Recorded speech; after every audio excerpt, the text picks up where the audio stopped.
3 মাস সুযোগ পেলেও শেষ মুহূর্তের নিয়োগ অনুমতি দেওয়ায় মালয়েশিয়ায় যেতে পারেননি 17,000 কর্মী।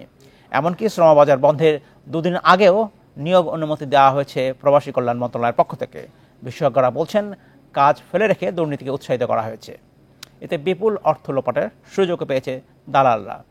এসব নিয়ে আলোচনা করতে আমাদের সঙ্গে যোগ দিচ্ছেন নর্থ সাউথ ইউনিভার্সিটির রাষ্ট্রবিজ্ঞান ও সমাজবিজ্ঞান বিভাগের সহযোগী অধ্যাপক এবং সেন্টার ফর মাইগ্রেশন স্টাডিজের সমন্বয়ক ডক্টর সেলিম রেজা। ডক্টর রেজা, আপনাকে স্বাগত জানাচ্ছি। আশা করছি আপনি ভালো আছেন।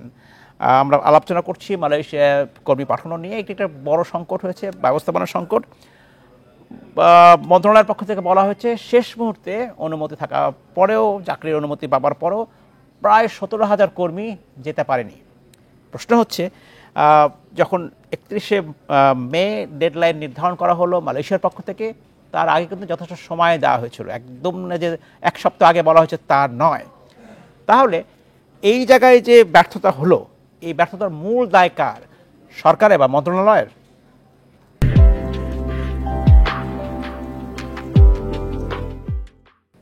ধন্যবাদ আপনাকে। এটি সত্যিকার অর্থেই খুব গুরুত্বপূর্ণ একটি প্রশ্ন, এবং এই প্রশ্নগুলোই কিন্তু গত কয়েকদিন ধরে আমরা এবং যারা বাংলাদেশের অভিবাসন খাত নিয়ে কাজ করি তারা দীর্ঘদিন ধরে একটি গবেষণার মতো করেই আমরা দেখার চেষ্টা করছি। এবং অত্যন্ত পরিতাপের সাথেই বলতে হয় যে অভিবাসন খাতটিকে কিন্তু এখনো পর্যন্ত আমরা সেই অর্থে গুছিয়ে উঠতে পারিনি, এবং সেটারই একটি চূড়ান্ত নমুনা দেখলাম আমরা মালয়েশিয়ায় শ্রমিক পাঠানোর ক্ষেত্রে। এই যে এতগুলো মানুষের দীর্ঘশ্বাস এবং এতগুলো মানুষের দীর্ঘ দিন রাত্রের যন্ত্রণা, সেটা কিন্তু আমাদেরকে আবার দেখিয়ে দিয়েছে যে পুরো অভিবাসন খাতটাকে একদম ঢেলে সাজাতে হবে। এবং সেই জায়গা থেকেই আপনার এই প্রশ্নটি আসে যে যথেষ্ট সময় পাওয়ার পরেও কেন আমরা সেখানে সফলতার সাথে আমাদের এই কর্মীগুলোকে পাঠাতে পারি। কূটনৈতিক ব্যর্থতা আমি বলবো না, তবে কূটনৈতিক প্রচেষ্টার যথেষ্ট অভাব ছিল বলেই আমার কাছে মনে হয়েছে। এর বাইরে আমাদের অভিবাসী শ্রমিক মালয়েশিয়াতে পাঠানোর ক্ষেত্রে গত 15 বছর ধরে যে ধরনের অনিয়ম, স্বেচ্ছাচারিতা এবং দুর্নীতি চলে এসছে, সেগুলোকে আমরা কঠোর হস্তে দমন করতে পেরেছি বলে আমার কাছে মনে হয়নি। পুরো ঘটনাটি দেখেই আমার কাছে মনে হয়েছে যে মালয়েশিয়াতে দীর্ঘদিন ধরে শ্রমিক পাঠিয়ে আমরা যেরকম অভিজ্ঞতা কাজে লাগিয়েছি, ঠিক সেরকম ভাবে আমরা কিন্তু আমাদের পক্ষে কোনো ধরনের বার্গেইন করে নিজেদের সুবিধাগুলো কিন্তু আমরা মালয়েশিয়া থেকে আদায় করতে পারিনি, এবং যে কারণে আমাদের শ্রমিকরা সেখানে হতাশার শিকার হয়েছে এবং আমরা সেখানে বেশ খানিকটা বৈষম্যের শিকার হয়েছে বলে আমরা মনে করছি। কারণ মালয়েশিয়া কিন্তু এই বাংলাদেশ থেকেই শুধু শ্রমিক নেওয়া বন্ধ করেনি, আরো অনেকগুলো দেশ থেকে, প্রায় 14টি দেশ থেকে কিন্তু তারা শ্রমিক নিয়োগ স্থগিত রেখেছে। কিন্তু আমাদের শ্রমিকদের ক্ষেত্রে যতটুকু অবহেলা হয়েছে এবং আমাদের শ্রমিকরা যতটুকু নির্যাতনের শিকার হয়েছেন এই মালয়েশিয়াতে ঢোকার ক্ষেত্রে, সেটা কিন্তু অন্য দেশের খবরে আমরা দেখতে পাচ্ছি না। অধ্যাপক রেজা, আপনার সাথে আমি একমত। আপনি যেটা বলছিলেন যে বাংলাদেশের শ্রমিক নেওয়ার ক্ষেত্রে মালয়েশিয়া কর্তৃপক্ষের এক ধরনের অবহেলা ছিল। নিঃসন্দেহে প্রায় 15টি দেশ থেকে মালয়েশিয়া তাদের দেশের কর্মী নেয়, শ্রমিক নেয়, কিন্তু শুধুমাত্র বাংলাদেশের ক্ষেত্রে এই নিয়মটা আলাদা। নিয়মটা কি ছিল? সে দেশ থেকে ঠিক করা হয়েছে যে বাংলাদেশের কোন কোন এজেন্সিস বা আমি যদি বলি রিক্রুটিং কোম্পানি বা এজেন্সি তারা বাংলাদেশ থেকে লোক নেবে। এই অদ্ভুত নিয়ম কিন্তু শুধু বাংলাদেশের ক্ষেত্রে প্রযোজ্য হয়েছিল। সরকার কি সেই সময় এটাকে জোর গলায় প্রতিবাদ করতে পারতো কিনা, এবং বলতে পারতো কিনা যে যদি অন্যদের মতো আমাদের ক্ষেত্রেও যদি এই নিয়ম মানা না হয় তাহলে বাংলাদেশ লোক পাঠাবে না? কিন্তু সরকারের কি সেই সক্ষমতা আছে যে দেশে অসংখ্য মানুষ চাকরির জন্য ঘুরে বেড়াচ্ছেন?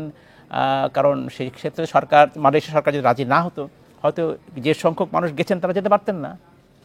এবং এই আপনার এই প্রশ্নের সূত্র ধরেই আমি বলতে চাই, এই জায়গাটাতেই আমরা সবচেয়ে বড় ভুল করে এসেছি আমাদের শ্রমিক পাঠানোর ক্ষেত্রে। কারণ আমরা সবসময় ধরে থাকি যে বাংলাদেশের মতো দেশ, যেখানে শ্রমিকের প্রতুলতা যেমন বেশি, ঠিক একইভাবে আমাদের কর্মসংস্থানের ব্যবস্থা নেই।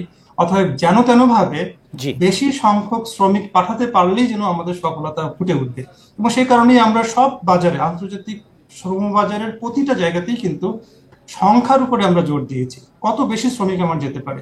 কিন্তু গুণগত মানের দিক থেকে আমার শ্রমিকের অধিকার রক্ষার প্রশ্নে কিন্তু আমরা সেই অর্থে কাজ করতে পারি। সেটা যেমন সত্যি, ঠিক একইভাবে আপনার প্রশ্নের দ্বিতীয় অংশের সাথে আমি বলতে চাই, সরকারি প্রচেষ্টা তো একটা সামগ্রিক প্রচেষ্টা।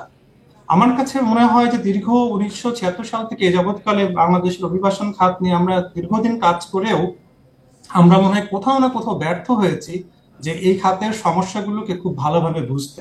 আমরা এখনো বুঝতেই পারছি না যে আমাদের শ্রমিকদের জন্য কোন বাজারটা ভালো এবং কোন বাজারকে আমাদের শ্রমিকের অনুকূলে আনতে হলে কোন কথা বলতে হবে, কোন শর্তের বেড়াজালে আমাদের গন্তব্য দেশগুলোকে ফেলতে হবে। এবং আমি সেই যদি কারণে মালয়েশিয়ার কিন্তু কথা আমাদের ফিরে আসি, কূটনৈতিক প্রচেষ্টাগুলোর জনাব কাছে রেজা, আমি যদি মালয়েশিয়ার ফিরে আসি, এই প্রথম যে মালয়েশিয়ার বাজার বন্ধ হলো তা না, এর আগেও 2009 সালে, 2016 সালে, 2018 সালে বন্ধ হয়েছে।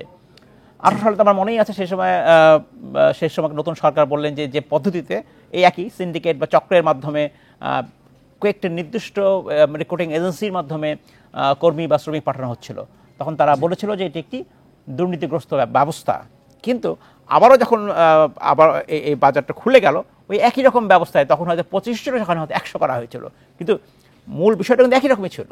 এই যে করা হলো, এবং এটার জন্য তো শুধুমাত্র আমরা বাংলাদেশের যারা কর্তৃপক্ষ তাদেরকে দায়ী করলেই পারছি না, মালয়েশিয়ান যারা এইটার দায়িত্বে ছিলেন তাদেরকেও তো দায়ী করতে হবে। তারা কেন এটাকে উৎসাহিত করলেন? কেন অবশ্যই বেস্টিনেট বলে একটা প্রতিষ্ঠান, তাদের যে সফটওয়্যার মাধ্যমে কাজটা হচ্ছিল, শুধুমাত্র বাংলাদেশের ক্ষেত্রে কেন নির্দিষ্ট সংখ্যক বা নির্দিষ্ট কয়েকজন জনশক্তি রপ্তানিকারককে বাছাই করা হলো?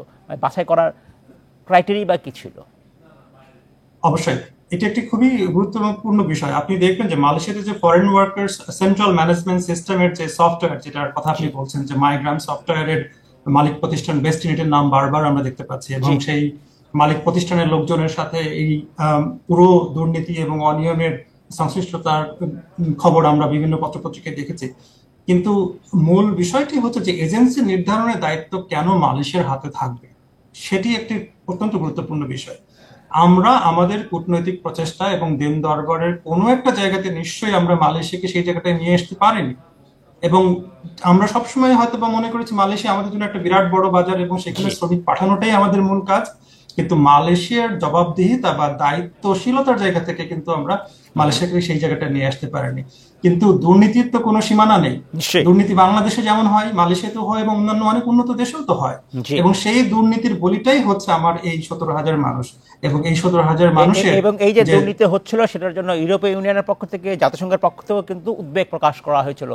সুতরাং সরকারের হাতে কিন্তু একটা আমি যদি বলি একটা টুল ছিল, তারা কথা বলতে পারতো তাদের মালয়েশিয়ান কাউন্টার পার্টদের সাথে, যেটা আসলে কী করা উচিত। আমরা আশা করব যে সরকার এই বিষয়ে নজর দেবে। ভবিষ্যতে যখন আবারও শুরু হবে সেখানে কর্মী পাঠানো, তখন কিন্তু ন্যায্যতার ভিত্তিতে যেন সেখানে শ্রমিক পাঠানো যায়। কারণ যখনই কোনো চক্র থাকবে, কোনো সিন্ডিকেট থাকবে, সেখানে দুর্নীতি অবশ্যই হবে। অসংখ্য ধন্যবাদ ডক্টর সেলিম রেজা আমাদেরকে আপনার মূল্যবান সময় দেওয়ার জন্য।